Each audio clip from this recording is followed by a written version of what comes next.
এভাবে যন্ত্রণা দিয়ে দিয়ে ছেলেটাকে মেরেছে। কেন মেরেছে সেই বিষয়টা জানি না, তবে কথা হলো এটা, আমরা দিন শেষে সবাই মানুষ, দিন শেষে সবাই মানুষ। তো মানুষ হিসেবে মানুষের প্রতি দয়া দেখানো উচিত। তো যদি কোনো শরীয়ত গৃহীত কাজ করে থাকে, যদি কোনো অন্যায় কাজ করে থাকে, তার জন্য প্রশাসন রয়েছে।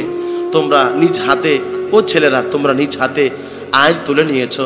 যুবক রে, কাজটা তোমরা ঠিক করো নাই, সেও তো মানুষ, সেও একটা মায়ের সন্তান, তারও তো আত্মীয় স্বজন আছে, তাকে কেন তোমরা এইভাবে মারলা?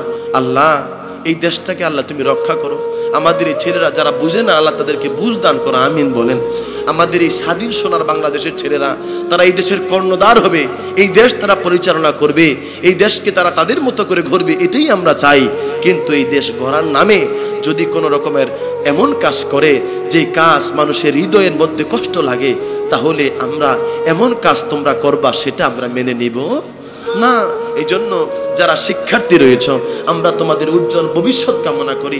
আমরা চাই তোমরা যারা পড়াশোনা করতেছো, আল্লাহ যেন তোমাদের মেধার মধ্যে বরকত দেয়, তোমরা যেন ভালো ভালো অফিসার হইতে পারো, ভালো কিছু করতে পারো।